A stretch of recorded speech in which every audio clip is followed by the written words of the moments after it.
Welcome to another episode of the Katzzbros podcast. I am George Katz. And I'm Andy Katz. And on today's episode, we will look at UFC 250 that was headlined by Amanda Nunes versus Felicia Spencer. We also look at the John Jones and Jorge Masvidal contract disputes with Dana White in the UFC. And we also look at the first ever Fight Island card. That would be UFC 251. That would be headlined by Usman versus Burns for the welterweight title. Well, before we dive into today's episode, I just want to remind our viewers to go ahead and subscribe to our official YouTube channel, Katzzbros Podcast, as well as follow us on all our social media platforms at Katzzbros Podcast. And go ahead and follow us as well on Apple Podcasts, Spotify, and iHeartRadio as well. Well, let's start with the UFC 250 main card. We'll get right into it. The first fight in that card was a bantamweight contest with Sugar Sean O'Malley versus Eddie Wineland. And Sugar Sean has been on the up and up as a UFC star, I would say. I agree. I mean, I know he kind of had that setback. He kind of got popped for, marijuana like a year ago. I mean, just look at his hair. Skittles taste the rainbow. Yeah, I mean, he's an outgoing person. He's fun and entertaining. There's no offense. He should not have taken offense to that. I was just saying. Right, but more importantly, he may look like a clown, quote unquote, but he sure as hell doesn't fight like one. Yeah, and his fight against Eddie, it was a walk-off KO in the first round, 1 minute and 54 seconds. And effortless. Yeah. Nice, clean shot he hit him with. Very impressive with Sean. Now he's on the up and up in the bantamweight division. I was just going to say, who do you think his next fight should be? Actually, his next fight should be, let me think. This was a heavy bantamweight card now that I'm looking at, but it should be another winner from that card in the bantamweight division. Could it be I think I know who you're talking about, Mr. No Love, Cody Garbrandt? I think that would be a good fight to see. And we'll get into Cody's fight soon, but Sean, he said this might have been his back-to-back walk-off. Not how he's done. So he's up and up. He could be the next star, especially for the bantamweight division. That could really use that. I'm impressed with his performance, and I'm really looking forward to his future. I think his future is bright with the UFC. I think he thinks he can win a title. I think he could pretty soon in 2 to 3 fights. I agree. I think the loss of if you look at kind of like the past couple of years in the bantamweights, obviously they had wasn't it Demetrius Johnson? Or was he strawweight? No, he was strawweight. Flyweight. Or flyweight, sorry, I apologize. This was But bantamweight, like obviously Dominic Cruz kind of held that division down for a while. Obviously Dillashaw, but the problem with that is obviously Cruz first fight in 3 years, couple weeks ago he lost to Cejudo. I know we covered that on a previous episode. Dillashaw, like honestly, I thought the sky was the limit for him, but then he got popped with PEDs, so I think he's looking yoked though now. He is. So, but is that all natural? I mean, who knows? It doesn't matter with the UFC. I mean, they let Brock Lesnar fight, so point taken. Okay. But it was just interesting because I remember, I think after the first fight or second fight when Cody fought TJ, he like accused him of using steroids. And it was the second. Was it the second one? I know they were both losses. So I think, when he came on to accuse him for that, I don't think a lot of people took him seriously because it's, coming off 2 back-to-back losses to the guy and then a rival, thank you. And then lo and behold, when TJ ended up losing to Henry Cejudo, I think after the fight, I think it was after the fight that it came out that he tested positive for some banned substance. So yeah. Cody was right. Cody was onto something. There's his snake in the grass. Yeah. Leads us to the next fight in the welterweight division with Neil Magny, He's coming up, I think, in the rankings. I don't know I'm forgetting where he ranks, but he won via decision against Anthony Rocco Martin. He won by decision. And next fight went into a bantamweight fight with Aljamain Sterling, who submitted his opponent in the first round. Another step win. So the bantamweight division's looking nice since this was that three bantamweight fights. That's and honestly, Sugar Sean, his next fight could either be Aljamain, it could be Cody. There's a lot of options. I think he's 2 to 3 fights from being a champion. Side note, I just found out that Sugar Sean O'Malley does not have any current representation at the time. So I know people are kind of, salivating at the mouth to try and, get him to sign with them to. Oh yeah. I wouldn't be if he does decide to go the route of a manager. I wouldn't be surprised if that Ali. Habib's manager, yeah, Ali Abdelaziz. Yeah, because I didn't realize he represents Khabib, Henry Cejudo. I think even Frankie Edgar too. So he's got a lot. He's got a lot of. I feel like the high profile associates. I feel like the main agents and when it comes to the UFC is Ali and my God, what's Connor's agent? Why am I blanking? Why am I blanking on this? I should know this. I'm gonna search it real quick. Yeah, well, like for me personally, like Ali is like the only one I knew, and I think it's because Connor kind of put him on the map with all those tweets that he during the Khabib rivalry fight. What is his name? What is his name? Why is it not popping? It's not like he's a bum. He represents a lot of fighters. Audiatar, yeah, Audiatar. That's who it was. Thank you. This and Aljamain got performance of the night along with Sugar Sean. No shocker, but here we go. The co-main event. And yeah, co-main event. Rafael Assuncio versus Cody No Love Garbrandt, and this was make or break, I think, for Cody. He lost 2 to Dillashaw, but he lost another one going into this fight. Then he took that layoff. Was it against Brow? Or am I mixing my people up? I can't remember, but yeah, this would definitely make or break. I truly feel that if Cody did lose this fight, that would have been 4 straight. I think the UFC probably would have cut ties with him, which would have been so sad because everything he's accomplished at such a young age. I think winning the belt from Dominic at age 25, basically one of the few people to one of the few people at that time to solve the Dominic Cruz puzzle. So if you want to watch a good fight, especially during this quarantine, I would highly recommend Cody Garbrandt versus Dominic Cruz for the bantamweight title. I think it was in 2016. But literally, he's just like watching Cody fight against Dominic in that match. He's like what Dominic does to his opponents, Cody basically did to him. Like he was like dancing the whole time. Every time he would stick and move him, he was like mocking. He was mocking Dominic the whole time. Break dancing too at some point. Oh, that was the best too. But Cody fought a hell of a fight, and that matchup, kudos to him. But going in this one, he knocked out Rafael at the bell, literally at the buzzer. It was beautiful. It was literally duck, and then so that was huge for Cody. He also was him with nice leg kicks too through the fight, and he knocked him down. He looked more patient here. Like I think if you look at before he fought TJ, when he lost, I think that was his first loss. I think he was like 10-0 at that point.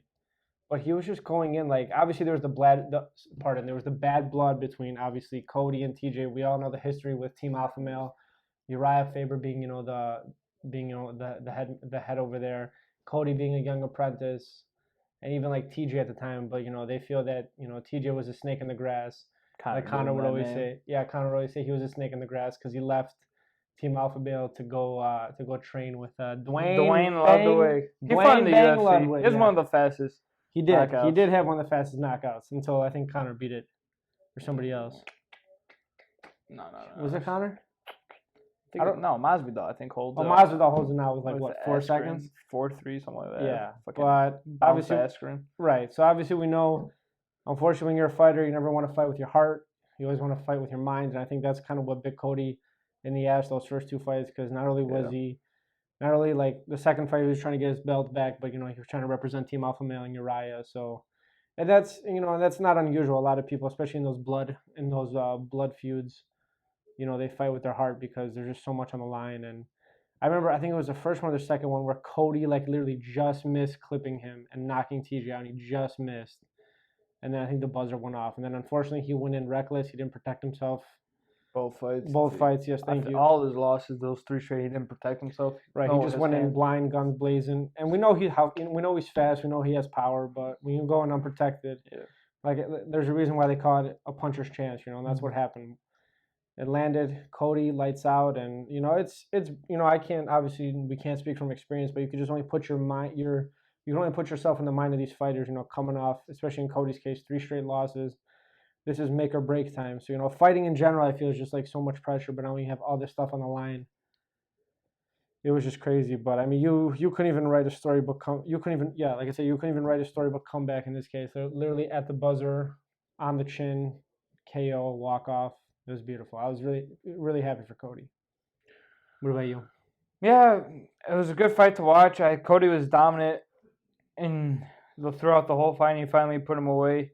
It was like you touched upon. It was nice, duck, and then cracked him, and that was it. But I would like to see Cody versus Sugar Sean. I think Sugar Sean came out in an interview, said like, oh, he feels like good, he could be champion now. And then they asked him, what about if you fought Cody before? And he's confident he can knock out Cody. And that would be a big fight for Cody, especially if he's trying to try to get to the title, which is vacant. Because Cejudo left. Yeah. Well, I don't know. I mean, me personally, I feel like he's using that as like a negotiation tool. But I don't know. Maybe he'll show up tonight on All Elite Wrestling. Who? Cejudo? Yeah, with Tyson. Don't they have that side note? Don't they have that like feud with Jericho going on? I don't know. He wants to go box Ryan Garcia. That's why he's with Tyson now. And oh yeah, I saw the clips today. The clips are nice, but Ryan Garcia's fast. His hands are insane. Like him and Ngannou. Yeah, Henry's fast, but Ryan Garcia is like Henry's not fast. I mean, maybe for a UFC standpoint, but not a box step, but he's not fast to keep up with Garcia. Plus, he's known as a wrestler, so he has a lot to catch up in the boxing game. That Ryan has years experience. You're right. So that's difficult. I mean, he can. Low key, I mean, he's done it all. I mean, he's got the Olympic gold medal in wrestling. He's a triple C, triple champ, king of cringe.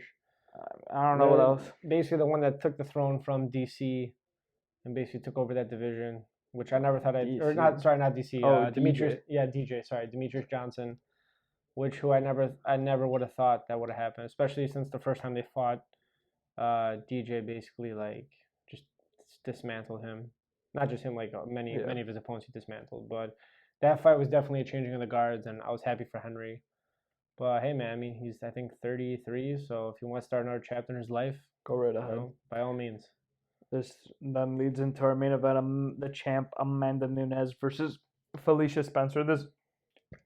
For the featherweight title, since Amanda holds 2, pretty sure she holds 2. Last time I checked, she's the champ. Yeah. Why? Because didn't she took the one off of Cyborg? Yeah, this one featherweight. Oh yeah. What's the one under featherweight? Where's the one above? I forgot which one it was. Anyway, she won by decision. Honestly, it was just an art form. I feel like she could have. I mean, Felicia's tough. She took some bombs from Amanda, absolute bombs. But where Amanda just painted a picture on that canvas, it was fluid, nice. I forget one of the fighters either. I think it was Walter Harris or Curtis Blades tweeted during the fight. This is like Amanda sparring right now. Wow. Like it was just nice. It was fluid. She couldn't do anything wrong. She was landed with her fist. Even when they went to the ground, like Felicia tried it. She's tough, but that's why Amanda Nunes is the GOAT when it comes to the female fighters.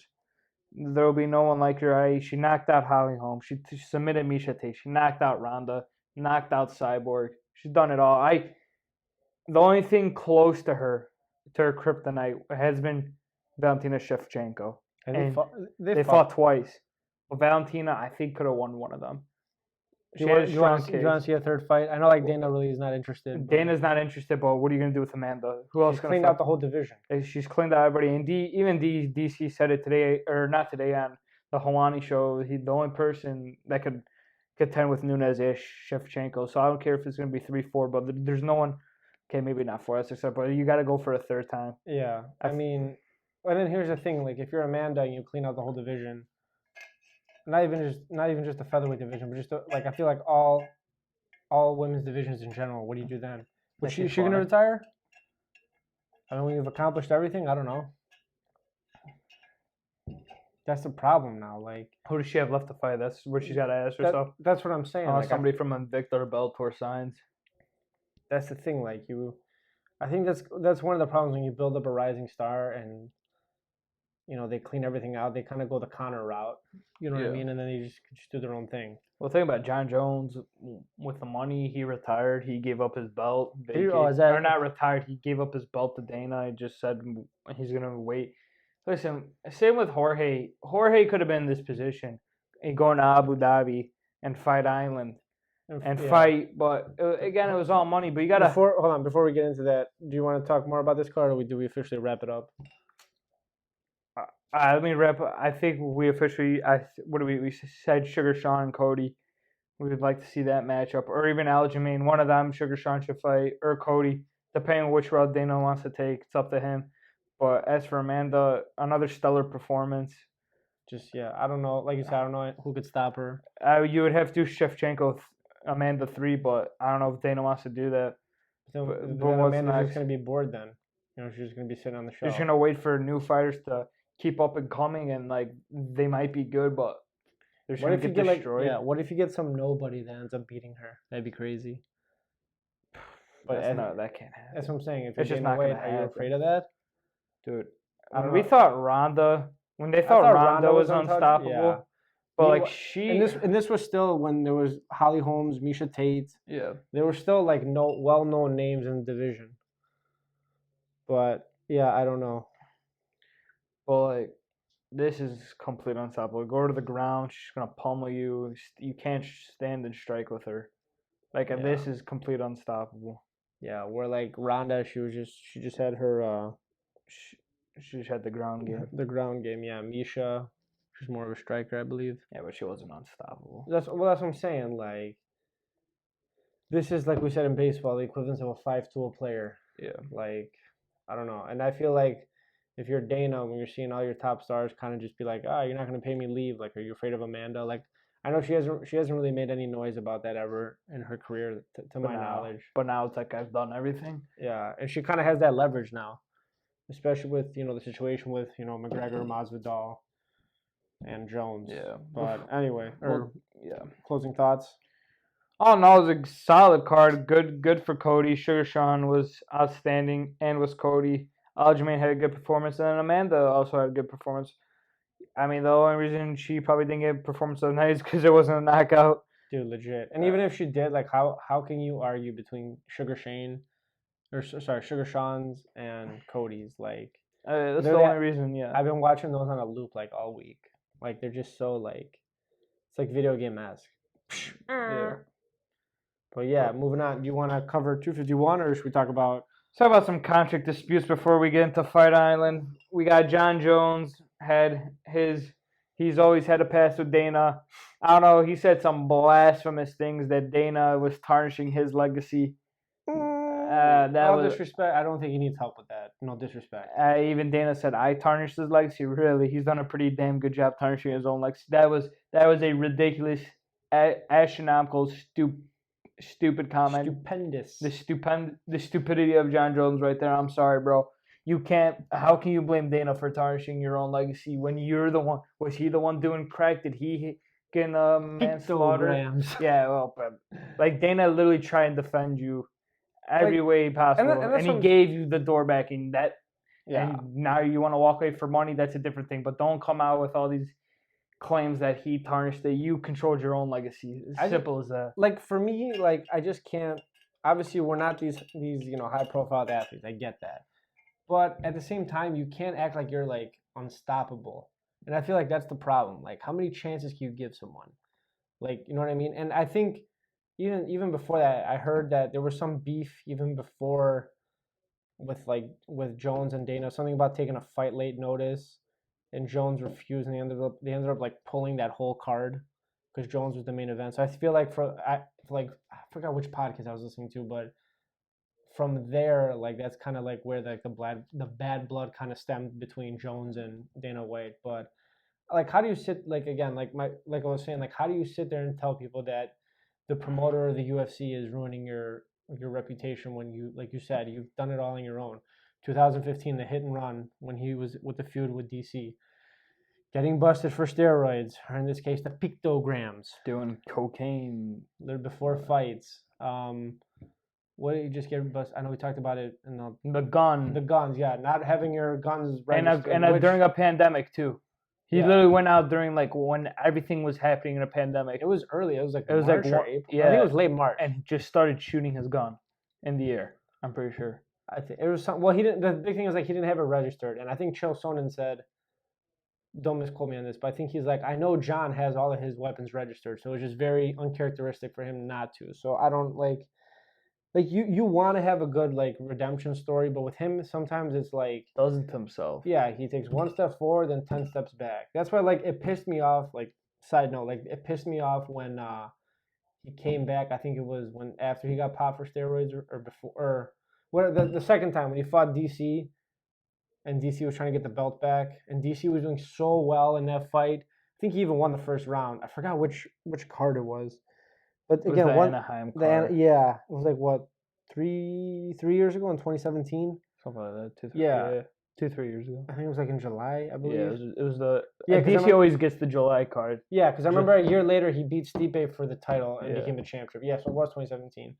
But one little mistake, he gets caught with what the kick to the head, I think. He ducked into and then it was over. And like, DC, they interview him after, which I know Joe Rogan said like I'll never or he used to say like I would never interview fighters after a knockout. And you see poor DC's like crying and people are making fun of him, and that like pissed me off. I'm like I don't know. It's still to this day like when I think about it, it rubs me the wrong way. But like that just pissed me off because I'm like, this is a guy.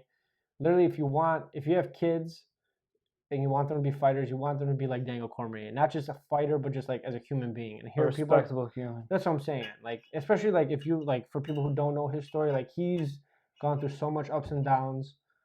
It just blew me away. Like I don't know how people could just turn their back on someone like him. That's why I was so happy a year later when he beat Stipe and became a champ.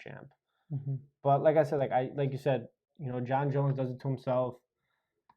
I can't relate because, like I said, I'm not a world class athlete like him. But it's like, how many opportunities can you give someone? It's like, I feel like if I'm Dana White, like I just have all these freaking headaches with these guys sometimes. I'll be honest. I don't know. That's what I feel. What about you? And then coming off this card, you have Conor retiring for the second time. Oh, third time I thought. The third time. I lost track. But again, that could just be we know how Conor is. That's just a negotiation tactic. And even Dana said he gave Conor the opportunity to fight Ferguson. But Conor's like, I'm not a replacement fighter. Even though Conor said he would step in that fight, but he's like, I'm not a replacement fighter. Don't offer me it. And he could have been the spot. When to fight for Ferguson now in Gaethje's spot. He could have been in Gaethje's spot. He said no. I don't know. Now would he say no because he wasn't in training? Who knows? I mean, I get it. Again, we've said it so many times. Like Conor is the draw, so it's kind of hard to wheel him out now during a pandemic when there's no fans. So obviously the gate's gonna go down, or there's gonna be no gate. And I get it. He's not gonna make the money he makes. Right. He doesn't need it, but which ironic, like although the UFC has done some good pay-per-view buys, like these past couple pay-per-views in the pandemic era, but I get it. He is the main attraction. But I don't know. Like it's like you're stuck between a rock and a hard spot. It's like, and then you got Floyd poking the bear, saying, "Did he not pay his taxes again? Does he need to fight?" He was probably bored. Great. Tell him to read it. Oh wait, I forgot. Conor said he can't read. I'm sorry. I'm just a little agitated today. I mean, we'll see what happens. Conor now, when you poke the bear, wait till there's fans. He'll come after him. Like I just don't believe Conor's done. I just think he's waiting for fans, and with the fans, he'll get his contract that he loves. Yeah. And then maybe he'll do Floyd 2 again. If he does Floyd 2 again, I truly strongly believe. You think you can beat him? I think you can beat him. Yeah. That's just I truly believe you can beat him. I think so, but I feel like Floyd would be too scared to. Don't poke the bear. Unless he doesn't pay his taxes again. I don't know. And then, sorry, I'm all over the place, but it just gets annoying with them sometimes. And even like with Jorge Masvidal now. Now, what's the deal with him? Again, it was a money issue. They gave him up to the night. So the night before they announced Birds was going to take the fight with Usman, they offered it to Jorge. Jorge said no because of the money. I understand that you want the big money, but you're not gonna make money when there's no fans, and you can't expect Dana to sit and wait for this pandemic to play out. Mm-hmm. He has to create revenue when he can.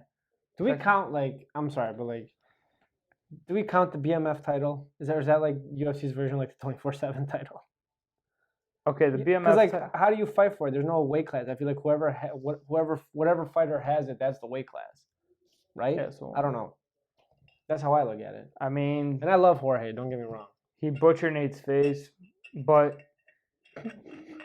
knowing Nate's cardio and how he turns it on, I was very surprised. With New York doctors, they're all soft up there. They don't know how to handle the UFC just because they just got implemented there. That's true. You got to know Nate Diaz scars easily, and he bleeds easily. Yeah, I was disappointed that they stopped that fight, but I'd run it back. Obviously, I feel like. And then again, Nate today, he's playing hardball. Nate always plays hardball. He just went after Usman again today. Oh my god. Let's just have a UFC Royal Rumble. Whoever throws him out of the octagon wins it. Do this. But Nate, you weren't gonna fight Usman for the belt, and they weren't gonna offer you the money you wanted. What's his brother Nick doing? Nick, I would want to see back. Probably. They got their cannabis thing. They're like, they're licensed or not licensed. Like they sell it. They sell it, yeah. Like that's their business. I'll never forget. Side note, I'll never forget when Nick Diaz called out George St. Pierre back in the day. That was awesome. Where you at, George? Yeah, where you at, George? And then wasn't it like in that fight where Nick just lays down and just poses? Come here. Oh no, or is that Silva? I think was it Silva or George? I can't remember. Why. God, I miss Nick Diaz.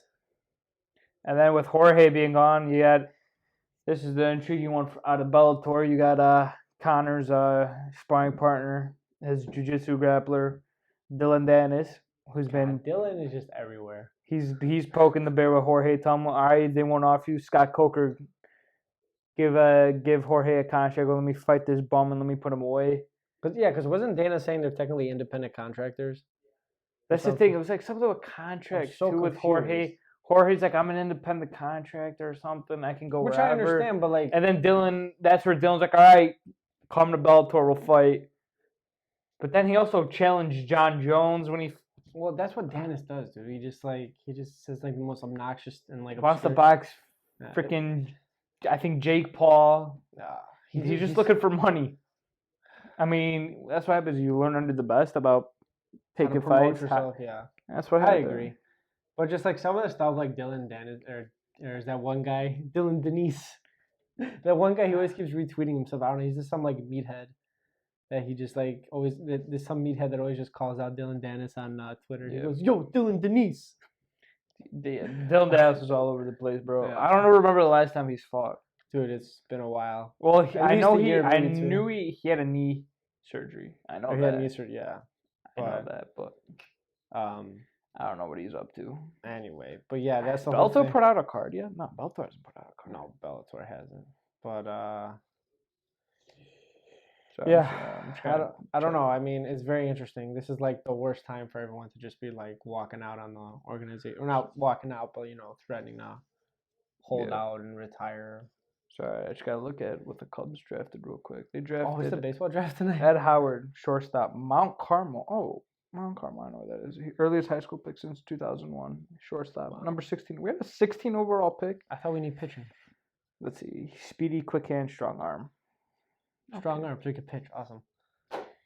Ed Howard, Mount Carmel. Shout out. What's his name? Ed Howard? Ed Howard. Shout out Ed Howard. Congratulations, hometown kid. Can't wait to buy your jersey. Yeah, good joke. Just because you said it's gonna happen now. Watch. Anyway, back to the UFC. Where are we on? Oh, Dylan Dennis. Yeah. Yeah. Are we done with him? I like all these contract things. Okay, you're not gonna go anywhere. You're gonna come crawling back to fight once there's fans. So there's no point. Everybody comes back to Uncle Dana. He takes care of you, and then this. That's why they call him Uncle Dana. Yeah, and then this leads into. After Dana had to deal with all that bullshit with everyone, he said, I think he went on first take and he announced UFC 251, which will be the first card in. Fight Island, which is in Abu Dhabi. It's in Abu, yeah. It's in Abu Dhabi, but what's United? Oh yeah, it was something like something island. Whatever. This card is stacked. We got 3 title fights. All right, let's run. You want to run them down? Okay, to start the main card, Amanda Ribas, the number 15 women's flyweight versus Paige Van Zant. Oh, my girl Paige is back. Okay, I'm taking Paige. Why are you taking Paige? Taking Paige because the beautiful Instagram post her and her husband posted during quarantine. I still want to know who the photographer was. Taking Paige Van Zant doesn't mean she's gonna win. You don't want to talk about it? What, their photography on Instagram? I don't know if I can get into it. YouTube might demonetize it. I don't know.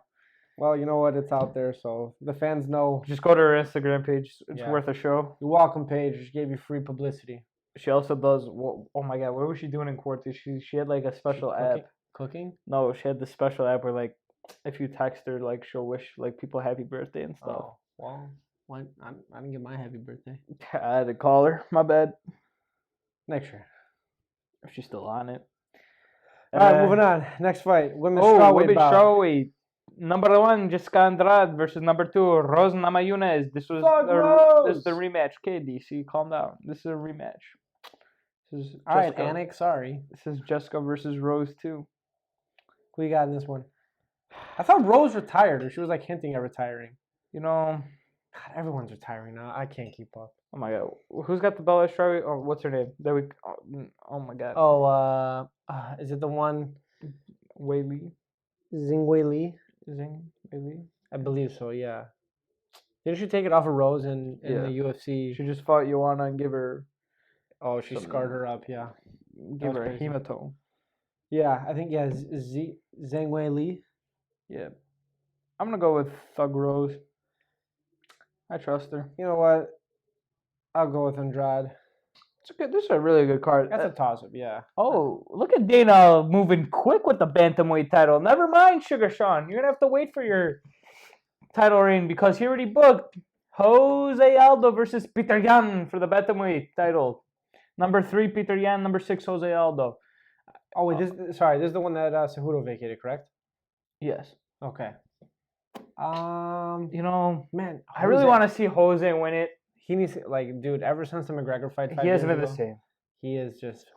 Did he beat Edgar for the title when Conor vacated at 200? I think he did. Yeah. Who did he drop it to? Who the hell did he drop the belt to at featherweight? Holloway. Max Bless, thank you. Because it was in... Yes. Yeah. And that leads into the co-main event for the featherweight belt. God, Dana, I see what you did there. This is also a rematch. Alexander Volkanovski versus Max Bless Holloway. I never thought I'd see the day Max Bless would lose, but hey, never say never in this world. Who do you got in this one? I think Max takes the title back. Yeah, I think he's gonna make some adjustments. Wasn't he having problems going into this match? He had some. Remember, he had the concussions. I believe so. It's been so long, I can't remember. So I think the long layoff he needed. He's having concussion problems. Wasn't he on like a 12-fight win streak too? He just hit the wall. Insane. Yeah. Another guy who did he ever fight Conor in their younger? No, yeah, he did. Well, he did, right? They were like a young Conor and a young Max. But I would love to see them run it back. But I don't know if they ever would. Have to be a lightweight. Conor just never make it that featherweight cut again. God, yeah, he looked he so looked unhealthy. Like literally a carcass during the weigh-ins. That's like, so unhealthy, dude. Yeah. But so you got Holloway. Yeah, I think Holloway takes it back. No disrespect to Volkanovski, but Volkanovski's a killer. I feel like for me personally, like whenever a champ most times like drops the belt and they go into that rematch, it's like I always think about like, do you remember Rocky 3 when he loses to Clubber Lang? Oh. And then he goes and trains with Apollo and like kind of gets his mojo back. That's kind of how I always feel, especially like with Conor. Like when he went to go fight Floyd and like he got blinded by the money, now he was back. Like that's what I feel. So look at that. Shout out to Rocky. Inspiring everybody. And then our main event? Just one side note on Max. I was on Instagram and I was watching a compilation of him calling out DC because they're buddies. Oh, okay. That was hilarious. I thought it was hilarious. Main event, Kamaru Usman versus Gilbert Burns, who just fought T. Woodley, and that's basically how we got this fight. And because Jorge was being Jorge, 3-piece in a soda not showing up on this card. You know what Jorge's been doing too? No, tell me. There's like Dan Levitard and like Dana White are beefing, and he's back. Isn't there some charity fight that they're supposed to fight? And he's back in Levitard. So I think that's probably why why Miami boys too. Yeah, but that's probably why Dana kind of told him, "Fuck you, you're not getting the title." That's kind of what he told him. Well, I mean, yeah, I don't know, but like I said, what's his name? Why am I blanking so hard on this? Masvidal's in his own world, man. He's a ever since the BMF, ever since the resurrection. But for real though, and he was another guy. He was like on a downhill spiral. Like he was like one loss away from being cut. I feel, and like I said, he turned it around. He beat what's his name? The English dude. Why am I blanking on him? Sorry, I'm having an off day today. How about Askren? Till. He beat Till in the O2 Arena in London, where he easily could have lost because he did not have a good start.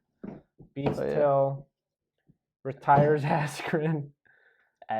Like, dude, that was like a year ago in July. Like, was it like 4th of July weekend? 4th of July weekend, dude. What is he? What is it? Is it Askren beat Lawler, which was questionable? Yeah, honestly, like, and that's the thing. Like, and I know I talked about it in our, I think it was episode 3 when we were doing another UFC recap. I genuinely feel like even though Askren was 1-1 in the UFC, he was like 0-2 because that was a questionable one on Robbie Lawler. Yeah, because that fight could have been stopped way before, and then obviously with the whole thing, Herb Dean thought that Robbie's arm went limb. That's why he called it. And then, but yeah, definitely one of the most, I would say, most controversial and interesting UFC careers. And then Funky Ben. Because they traded him for DJ, the first ever trade in between Cross Promotions MMA. Yeah, and that was after DJ was coming off a loss to Cejudo. So it was, and like obviously all the years, like they always wanted Ben Askren to come to the UFC and like really prove himself. Especially if for our fans if you want more insight on Ben Askren, you can watch when he went on the Joe Rogan podcast a few years ago, and like he was talking about how like he would never get touched in one championship fighting. Obviously, he came over and that's what Masvidal said. He goes, we all know what the hell he's going to do. He's going to go shoot. So he just, Masvidal! Dude. Shout out to the Dip and the Kid. I'll never forget watching that episode. I forgot which one was it, but they're like, Masvidal! Oh, yeah. That was funny. But then Gilbert Burns beats T. Woodley. And T. Woodley. I mean, he's the number 1 welterweight right now. And you know, Dana hated him as a champion, too. Oh, T. Woodley was boring to watch. Dylan Dennis too is hilarious. He's shocker. Dylan Dennis, here we go. Going into drink whenever you hear Dylan Dennis. Dude, he goes having trouble putting my kid to bed, so I turned on. Can't wait, Mike. All right, he goes. I haven't slept in 3 days leading up to this fight. Thank God there's a T. Woodley fight. I'll sleep easily tonight. I mean, dude, even his fights with like Wonder Boy Thompson. Oh my God. The New York one, which was stacked, I think. Like, that was a good bathroom break fight, no offense. I fell asleep at BW. I woke you up, I remember. Dude, I'm like, wake me up with Conor Rocks. I was like, but I'm sorry, T. Woodley. You might have been a good champ. The only thing exciting with you is when you won the belt off Lawler. After that, you were. Yeah. I mean, and then like I think even like T. Woodley like even brought it up, like somebody like I think it was like I forgot which fight it was, but some reporter was basically trying to hint towards like your fights are boring. And T. Woodley's like, well, oh my God, the most boring fight, championship fight they landed with the least amount of strikes was him versus Damian Maia. I almost forgot they fought. That's how boring. Dana White, he lost his mind. He Megan O'Leary, the poor interviewer Megan O'Leary was interviewing Dana after this card, and she goes thoughts on Woodley Maia, and he read the stats. He goes, what do you want me to say? Least amount of this. I'm not surprised with Maia's game plan. Of course, Woodley couldn't knock him out for some reason. He was just going to play for the takedown and takedown defense. I mean, granted, Duke Rufus, that's his camp, and I get it, but it's like when you're Maia was like 30-something, maybe 40-something. I think he was close to 40. And Woodley I get it, like jacked. He's a monster at once. He was like Usman. I know, and I get it. Like, you know, you want to play safe as a champ, but like at the same time, you're also here to entertain the fans. So it's like I understand where Woodley's coming from, but also we watch for entertainment. Like, and then if I want to watch that, I could just do a simulation on the UFC game. Yeah, and then when Usman came up and finally just took the belt from him, yeah. Oh, he manhandled him. But they're both big at 170. Oh, they're giant. Like when Conor was like, oh, they're like the type of guys where, or you ever see those memes where it's like, this man starts hitting on your woman, what do you do? Yeah. It's like, no, sir, please don't eat me. Dude, when Conor was saying he wanted to go at 170 for the belt. When Woodley was champ? Or even, no, now with Usman, like when he returned against Cowboy and he said he was feeling good and Usman was in the crowd, I was like, that's the thing, Conor just wants to fight. He doesn't care. If he loses, he loses. Conor always puts on a show. Like, name me one fight that he hasn't. Exactly. Like Ken Burton, I guess you could say like a beef fight. What do you mean? He personally didn't put on a show? Or like name a fight that Conor had that was like a snoozer, like a Woodley Thompson. Woodley Miles? Never. But yeah, I don't know. Kamaru, I mean, shout out to him. I know he's had his beef with what's his name? Jorge? Not just him, but Mr. Colby Covington. Surprised he didn't get this rematch. Very surprised. But wasn't he interim? Who? Covington. Oh, I forgot about him. Or did Kobe beat Tyron Woodley? Wait. Kamaru beat Kobe. I apologize. Okay, no. Kamaru beat Woodley. Yeah, then Kobe fought him and he beat. Yeah. No, but Kobe had the interim. That's how he got it. Right, and then he finally fought Kamaru and he lost. That's what I meant. Butchered. He got butchered. Jaw. Yeah. But that still, wasn't too long. Yeah.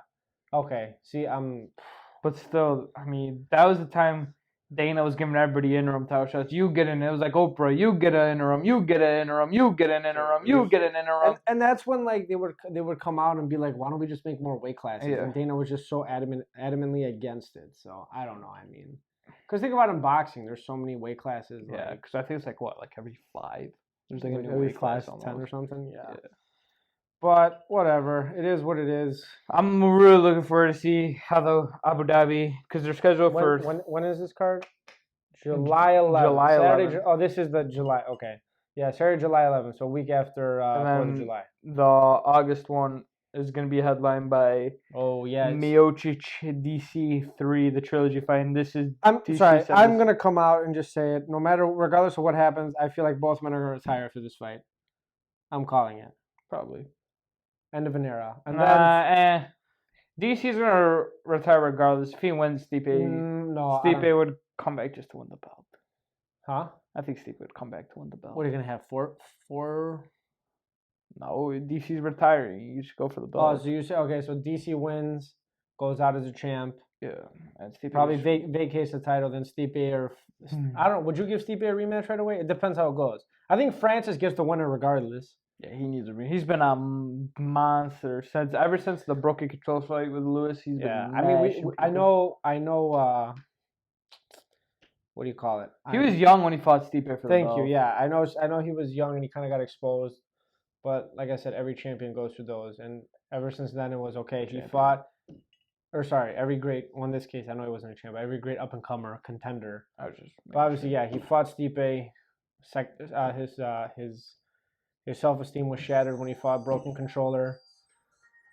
And then, that was it's exciting to see. We'll see what happens. I'm really interested to see DC. I'm going to be sad, honestly, because I think I know it's coming. Like, DC is going to retire. Like I said, I hope he retires as champ, because such a hell of a champion, even better human being. Yeah, role model. But I don't know. What do you... Do we miss anything? Did we cover it all? Yeah, I think we covered everything. All right, this was fun. I mean, like I said, again, I know I've said it a million times, but Uncle Dana, Fight Island will happen. I think they got like 3 to 4 fights. I think he's basically got all the July weekends booked. Yeah. But anyway, I'm excited for that. Tell our fans, if they can't catch us on our YouTube channel, where can they catch us? They can take us on the road with Spotify, Apple Podcasts, and iHeartRadio. Peace, everybody. Thanks. Later.